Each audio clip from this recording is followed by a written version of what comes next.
¿Qué tipo de liderazgo se necesita en las iglesias?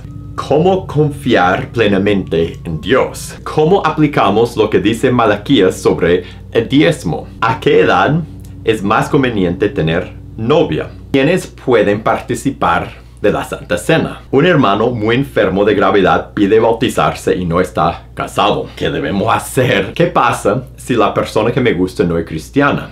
¿Cómo saber si es el indicado?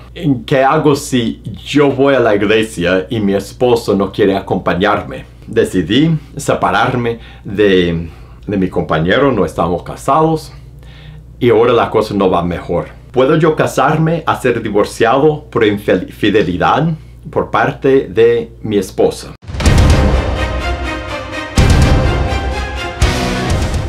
Hola, bienvenido a pazcondios.com. Mi nombre es Felipe. Nuestra misión es equipar a líderes para capacitar a la iglesia. Y este es otro episodio de conversaciones sobre liderazgo y la iglesia. En este programa yo contesto las preguntas que me mandan. Entonces, si tú tienes una pregunta de Dios, de la Biblia, de la iglesia, de liderazgo, de tu vida, de lo que sea, mándame la pregunta a preguntas@pazcondios.com, preguntas@pazcondios.com. Y ahora vamos directo a las preguntas de hoy. La primera pregunta es: ¿qué tipo de liderazgo se necesita en las iglesias? Y continúa la pregunta: ¿puede un líder opinar o tomar decisiones sin tomar en cuenta la congregación?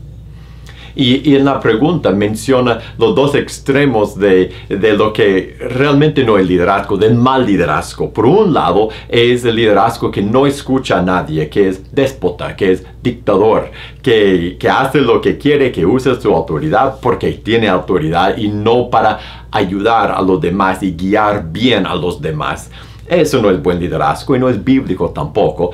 Por el otro lado es el liderazgo de solo escuchar a las opiniones, de escuchar a lo que piensan todos y después de tomar la decisión que va a agradar a la mayoría.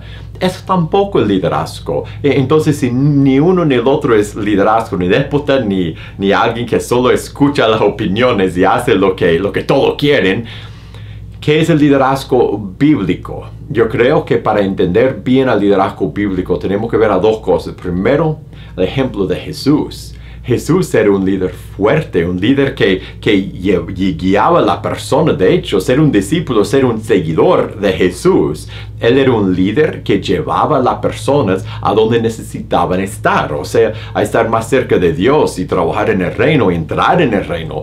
Él era un líder que llevaba a la gente que le seguía. Y por el otro lado, él era un líder que servía, él escuchaba a los demás, él amaba a los demás, él se preocupaba por los demás al punto que él no solo en su vida servía a los demás, él fue a la cruz, él dio su vida por las mismas personas que estaba guiando por nosotros.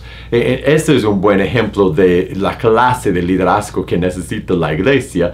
Otro ejemplo que nos podría dar una imagen de liderazgo que se necesita en la iglesia son los tres nombres que la Biblia usa para los líderes principales en la iglesia.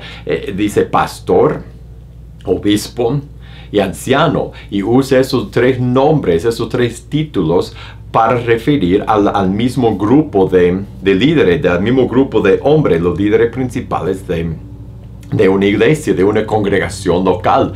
Y en los nombres, los diferentes nombres que usa, que usan para referir al mismo puesto, pero son diferentes títulos. Pastor significa un líder que guía a las personas, que se preocupa por las personas, que cuida las ovejas. Y anciano, esa es la persona que guía con sabiduría, que sabe, que tiene sabiduría y experiencia y que lleva a los demás a donde deben estar basado en lo que ya ha visto y lo que ya ha experimentado. Y el tercer título de obispo significa alguien que dirige, que guía, que pone la dirección y que enfoca a la gente, que lleva a la gente a donde deben estar. Todo tiene que ver con liderazgo, pero son diferentes formas de ver al mismo puesto de liderazgo. Y en ellos, en pastor, anciano y obispo, en esos títulos, esos nombres, vemos otra imagen liderazgo que la iglesia se necesita. Si quiere leer más de ese tema, vaya al libro de Timoteo, de 1 Timoteo 3, y ahí habla Pablo de los líderes, y yo creo que podemos, y 1 Timoteo 5 también. Y eso nos enseña de cómo deben ser los líderes en la iglesia. Y la próxima pregunta: ¿cómo confiar plenamente en Dios? Y continúa con la pregunta: ¿cómo tengo fe? ¿Cómo llegar a tener fe? ¿Cómo puedo tener más fe? Hay tres palabras que nos pueden ayudar a siempre estar creciendo en nuestra fe, en siempre tener más y más fe en Dios. La primera palabra es pedir. Es pedir, es decir lo que los discípulos dijeron a Jesús: Señor, aumentanos la fe, danos más fe. Es decir, Dios, ayúdame a creer, creo, y ayúdame en mi falta de creer, ayúdame a creer más. Es pedir fe a Dios. La segunda palabra, y realmente son hábitos, no es de solo hacerlo una vez. Entonces, pedir y después de obedecer. Porque más que obedezco a Dios, más que hago lo que me parece ser imposible, pero Dios me pide que lo haga, entonces hablo o actúo o dejo algo que es pecado, y Dios me ha dicho que lo tengo que dejar porque he leído en la palabra de Dios que eso no agrada a Dios, entonces obedezco. Cada vez que obedezco, tengo más fe, llego a tener más fe, mi fe crece. ¿Por qué? Porque por obedecer hago algo que yo pienso que me va a ser muy difícil, que me va a costar, que me va a ser imposible. Lo hago y aprendo que Dios es fiel y Él siempre provee lo que necesito para hacer lo que Él pide que haga. Entonces veo su provisión y por hacer lo que Él pide y experimentar su provisión y su presencia, pues yo creo más, mi fe aumenta. Entonces pedir es obedecer y confiamos, llegamos a tener más y más fe en Dios cuando recordamos. La tercera palabra, recordar, en el Antiguo Testamento, Dios decía a los israelitas que tenía que levantar altares para recordar lo que Él había hecho en ciertos lugares, en ciertos momentos. Para nosotros es lo mismo, es recordar aquella vez cuando obedecí y yo pensé que no iba a salir bien y de repente Dios obró, o cuando estaba orando por esa persona por ese tiempo y de repente Dios obró en su corazón y se convirtió la persona. Recordar las cosas que Dios, las cosas grandes que nos quedan grabadas en la memoria. Recordar las cosas grandes que Dios ha hecho antes nos ayuda a creer más hoy. Entonces, para tener más fe, pedir, porque fe es algo que Dios nos da, fe es algo que Dios provee. Entonces, pedir, obedecer y recordar. Y la próxima pregunta es: ¿cómo aplicamos lo que dice Malaquías sobre el diezmo? En otros videos hemos hablado de cómo lo que dice Malaquías es bajo todo lo que cubre el antiguo pacto, pero aún así vemos el corazón de Dios, vemos lo que Dios desea de sus hijos y lo que vemos ahí, aunque en el Nuevo Testamento, bajo el nuevo pacto, no estamos bajo una ley que dice que tenemos que dar 10%. Todavía Dios quiere que sus hijos sean sumamente generosos. Entonces, ¿cómo aplicamos lo de Malaquías? Pues la ley es diferente, el pacto es diferente, pero la generosidad es la misma o aún más. Debemos ser quizás, yo diría, aún más generosos que los hijos de Dios bajo el antiguo pacto. Entonces, cuando leemos Malaquías y vemos lo que Dios dice de la falta de generosidad de su pueblo, deberíamos tomar eso como una gran advertencia. Y cuando vemos en nuestra vida que no estamos siempre aumentando en nuestra generosidad, debemos tomar eso como una advertencia y preocuparnos y decir: no, yo quiero obedecer a mi Padre y yo debo ser sumamente generoso. Entonces yo no quiero olvidar esa parte de lo que Dios ha instruido que hagan, ni tampoco perder la bendición que viene por dar, porque Jesús dijo hay más bendición en dar que en recibir. Y la próxima pregunta es: ¿a qué edad es más conveniente tener novia? La explicación de la pregunta es: tengo un hijo de 17 años que está interesado en una muchacha de la iglesia, ambos se sienten atraídos, ¿cómo puedo manejar esa situación? Esa es una situación un poco difícil y le voy a dar mi opinión personal, mi opinión honesta. Yo no estoy de acuerdo con la idea moderna del noviazgo y le voy a decir por qué. Muchas veces nosotros hoy día creamos una categoría, un estado civil, podría decir, entre soltero y casado, y lo llamamos novios. Y el propósito de ese estado muchas veces no es buscar a alguien con quien casarse, no es un paso en el camino al matrimonio, sino es para pasar el tiempo, es para no estar solo. Y lo que sale de eso cuando hay noviazgo de esa clase, noviazgo que no es para casarse, que solo es un estado que no es soltero ni casado, lo que sale es una versión de intimidad emocional y física que no es apropiada para personas solteras, que es algo que debería ir con el matrimonio, algo de la intimidad emocional y algo de la intimidad física que pertenece al matrimonio, pero se permite en el noviazgo porque hay una relación. Pero esa es una relación que, si leemos la Biblia habla de solteros, la Biblia habla de gente casada, y no nos da otra clase de estado en que se permite cierta clase de intimidad emocional y física. Más bien lo que la Biblia dice, Hebreos 13, honroso en todo el hecho matrimonial. Dios va a juzgar a los fornicarios, a los adúlteros. En la palabra de Dios, Dios siempre exige pureza total de las personas que no están casadas. O sea, y de los casados fuera de su matrimonio, obviamente. Pero la intimidad física y de cierto punto emocional es para el matrimonio. Dios hace una a dos personas. Entonces, ¿a qué edad debe tener novia? En mi opinión, el noviazgo es para casarse, es un paso en el camino al matrimonio. Entonces, la persona que debe buscar novio o novia es la persona que está listo para casarse, está buscando la persona con quien se va a casar. Y en ese noviazgo lo que debe buscar no es un estado entre soltero y casado para pasar el rato. No, lo que debe usar, el uso del noviazgo, en mi opinión, el uso apropiado, es un estado puro y un estado en que uno está evaluando a la persona con quien posiblemente se va a casar. Esa es mi opinión.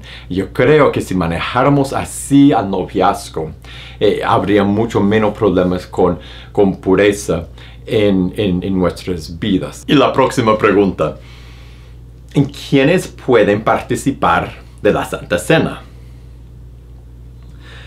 ¿Quiénes pueden participar en la Santa Cena? Cuando la iglesia celebra la Santa Cena, en nuestra iglesia celebramos la Santa Cena cada semana, ¿quiénes son las personas que pueden pasar al frente o recibir la Santa Cena? Esa es una pregunta interesante porque tenemos que saber quiénes son los que pueden participar. La Biblia no dice explícitamente quién puede participar de la Santa Cena, pero implícitamente yo creo que la enseñanza de la palabra de Dios es que esa es una ceremonia para cristianos, para empezar, para cristianos.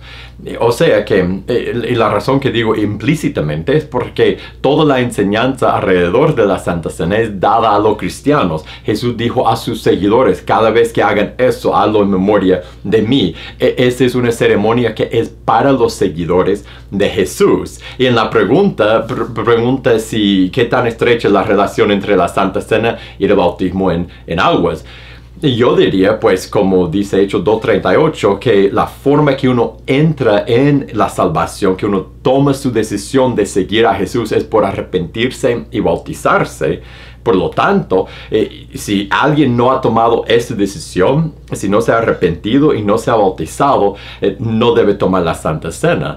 Y es más, en 1 Corintios 11 habla de tomar la Santa Cena de una forma correcta, de una forma apropiada. Y eso en el contexto es no solo tomarlo como un rito, como una ceremonia o una celebración, o en el caso de ellos que estaban comiendo demasiado, emborrachándose y... No, Pablo dice que en el contexto él nos instruye a tomarlo de una forma que estamos honrando a Cristo, recordando a Jesús, pensando en Él, dando ese tiempo a recordar su sacrificio en la cruz. Entonces, es para cristianos, y es para cristianos que están siguiendo a Cristo, que no están bajo disciplina, para cristianos que en el tiempo que toman la Santa Cena piensan en la cruz y piensan en Jesús y mediten en su vida y reflexionan en lo que el Espíritu Santo quiere que cambie su vida a la luz de lo que hizo Cristo en la cruz. Y ahora una pregunta difícil.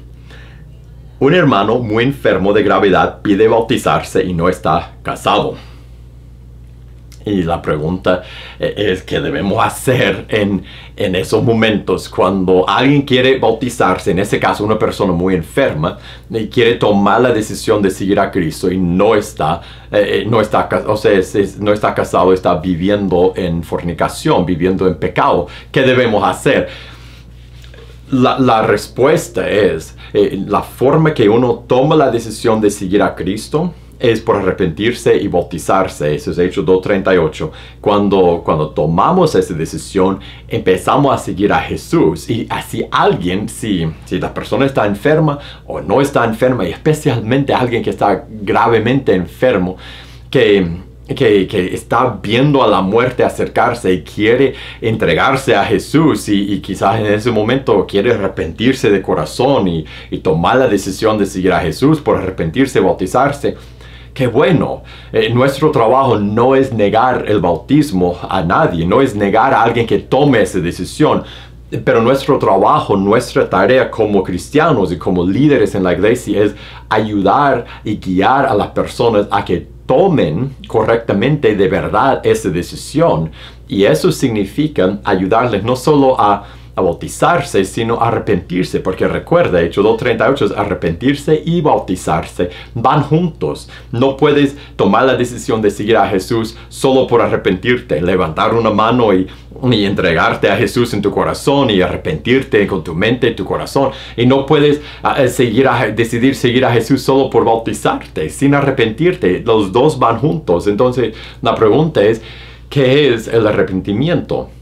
El arrepentimiento es decidir dejar el pecado y entregarse a Jesús.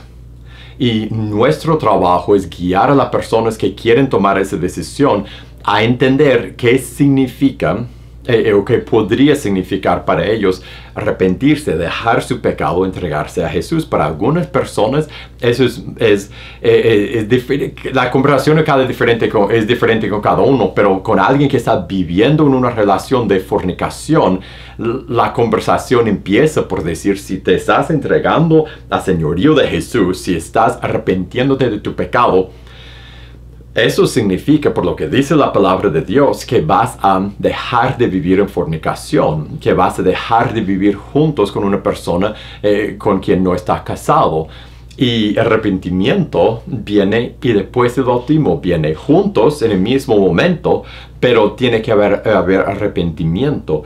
Entonces la conversación lleva a la persona a tomar de verdad su decisión, que si se va a arrepentir, eso significa decidir abandonar el pecado. Y en el caso de una persona que vive con otra persona en fornicación, es decidir separarse o casarse, casarse o separarse como parte de su arrepentimiento.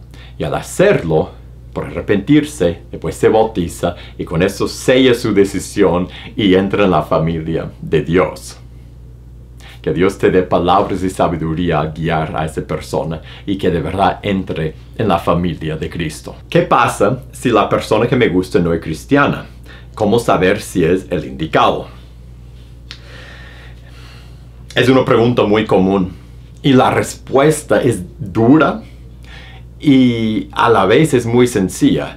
Si tú eres cristiano y la persona que te gusta no es cristiano, no es una persona cristiana, entonces esa persona no es la persona indicada para ti, no es la persona que Dios tiene para ti. Y la razón que lo digo es porque desde un principio, desde los israelitas cuando salieron de Egipto hasta nosotros en los días en el Nuevo Testamento y después para nosotros los cristianos, Pablo en Corintios cuando habla de yugo desigual, en Corintios 7 cuando habla de casarse con alguien pero siempre y cuando es el cristiano, que es el creyente, y los israelitas en el desierto mucho antes cuando Dios le prohibía casarse con las personas de las naciones alrededor porque no compartían la misma fe en él y los llevaría lejos de Dios. Otra vez Pablo en Corintios, eso es el yugo desigual, te jalan lejos de Dios.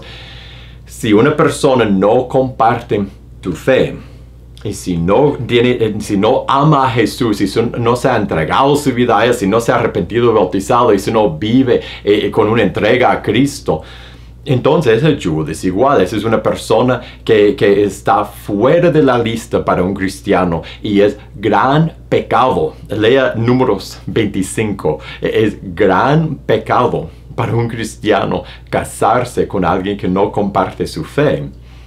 Mi consejo para ti es aceptar lo que dice Dios y no dejes que tu carne te lleve a buscar a alguien que está según los consejos de Dios y los mandamientos de Dios fuera de la lista para un cristiano. La persona que no es cristiana no es indicada para uno que es cristiano. Y ahora, la pregunta es, ¿qué hago si yo voy a la iglesia y mi esposo no quiere acompañarme?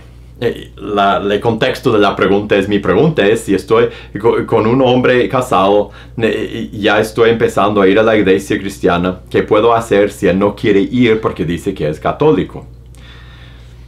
Y la verdad, debes seguir tu camino con Dios, obedecer a Dios antes del hombre. O sea que debes seguir tu camino con Dios. Y si Dios te está atrayendo a Él, y si Él te está llevando en un camino en que vas a conocer el Evangelio, si has tomado tu decisión de arrepentirte, bautizarte, o si está llegando ese momento, sigue ese camino. Lea tu Biblia, siga tu búsqueda de Dios, independientemente de tu esposo. Busca tu relación con Dios, 1. Y 2, uno quiere que su esposo o su esposa quiere que conozcan a Dios, que comparten su relación con Dios. Más cuando uno se acerca más y más a Dios, quiere que su pareja se acerque a Dios de la misma forma.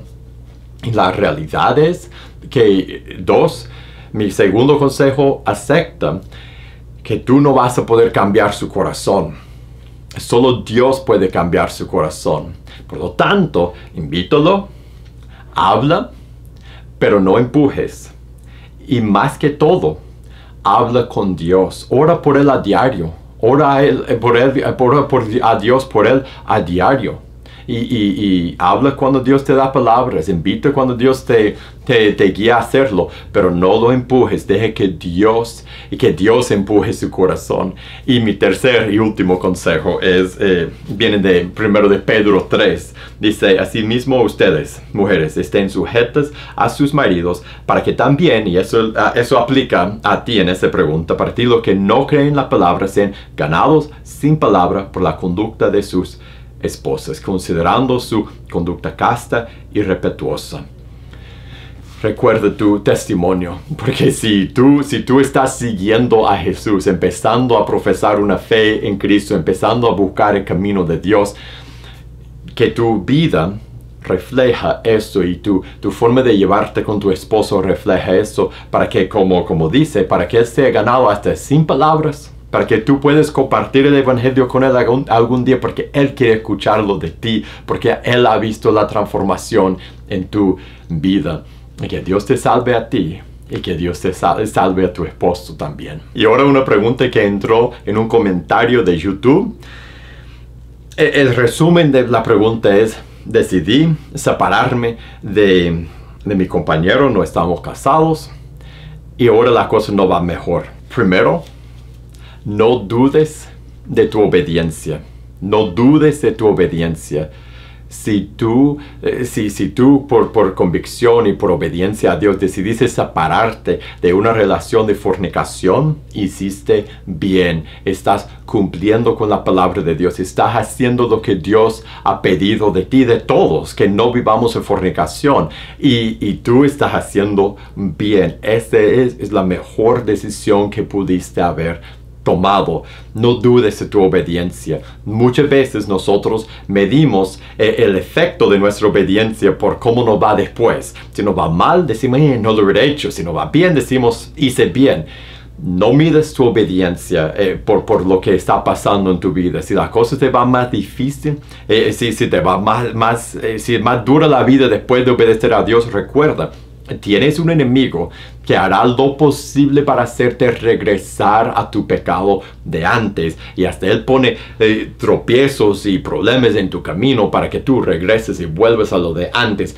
Mi consejo, sigue el camino de obediencia y aferrarte más a Dios en ese tiempo. Lee los salmos, lee la palabra de Dios. Use el tiempo de soledad cuando ya no estás con alguien. Lee la palabra de Dios. No busques a otra persona, no busques a otro hombre para llenar ese espacio en la vida de ustedes. Busca a Dios y busca la palabra de Dios, ayuna y ora y canta, busca un ministerio, busca guiar a otra persona, a estudiar con otro, involucrarte en la vida de tu iglesia. Busca a Dios con todo tu ser en esos días y lo que vas a ver es que al pasar el tiempo vas a encontrar una relación mucho más profunda con Dios. Y esa es la consecuencia de la obediencia y de buscar a Dios en la soledad. Y la última pregunta de hoy, ¿puedo yo casarme a ser divorciado por infidelidad por parte de mi esposa? Y el contexto de la pregunta es, ¿puedo yo casarme a ser divorciado por infidelidad por parte de la esposa que me fue infiel con otro hombre cuando yo fui fiel todo mi matrimonio? Mi opinión es que esta es la clase de situación que cae bajo lo que Jesús describe en Mateo 19 cuando habla de divorcio. Dice, yo le digo que cualquiera que repudia a su mujer salvo por causa de fornicación y se casa con otra adultera. El que se casa con la repudiada adultera. En ese caso, ella fue infiel y tú no fuiste infiel. Me parece que tal vez cae bajo esa excepción que Jesús dio en ese texto en Mateo. A la vez, mi consejo sería, Dios los hizo una sola carne y cuando se casaron y por el divorcio se deshicieron eso, y si pudieras luchar por la reconciliación, si hubiera posibilidad de reconciliación, eso sería preferible. Y también te voy a aconsejar que recuerdes que no es necesario que te vuelvas a casar. Muchas veces volverse a casar aún después de esa situación es más difícil.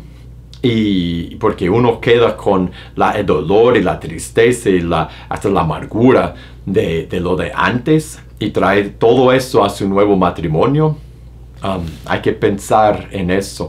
No es una mala idea estar soltero para la gloria de Dios. Y 3, mi consejo sería que leas el texto y que llegues a tu propia conclusión basado en la palabra de Dios. Lea Mateo 19, la primera parte donde Jesús habla de esa pregunta. Lea Marcos 10, 1 a 12 y Lucas 16, verso 8.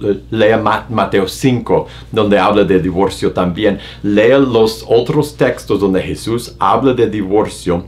Lea 1 Corintios 7 y llega a tu propia conclusión basada en la palabra de Dios. Porque en Mateo 19... es la única vez cuando Jesús habla de divorcio que menciona esa excepción y por la infidelidad. Entonces eso me me dice mucho que quizás no era tan importante o no era tan necesario o no era tan absoluto en todos los casos que... Entonces yo lo pensaría muy bien leyendo los textos 1 de Corintios 7 y los demás que mencioné, y que Dios te guíe a través de su palabra. Y con esto llegamos al final de este episodio de Conversaciones sobre Liderazgo y la Iglesia. Y si no llegué a una pregunta que tú ya habías mandado, o te invito a que me lo envíes otra vez, o como viste hoy, estoy tratando de contestar más precisamente las preguntas para incluir más preguntas en cada episodio. Y dio por casualidad que la semana pasada estaba ausente, tomamos una vacación y no grabé el episodio la semana pasada. Entonces hoy estaba viendo por lo menos 2 semanas de preguntas y no alcancé a ver todas las preguntas. Pero, si Dios quiere y si seguimos así, la próxima semana y la que sigue veré más y más de las preguntas de antes. Pero de todas formas, si no contesté una pregunta que había mandado y tienes el gusto de mandarlo otra vez, pues mándamelo otra vez. Y si tienes otra pregunta que tú quieres ver en este programa, mándame la pregunta a preguntas@pazcondios.com, preguntas@pazcondios.com. La pregunta puede ser de lo que sea, de la iglesia, del liderazgo, de tu vida, de la Biblia, de Dios, de lo que sea. preguntas@pazcondios.com. Si te gustó este video, compártelo con otro. Y para más videos como este, síganos en este canal de YouTube. Y para recursos para tu vida y tu ministerio, búscanos en pazcondios.com. Que Dios te bendiga y nos veremos en la próxima.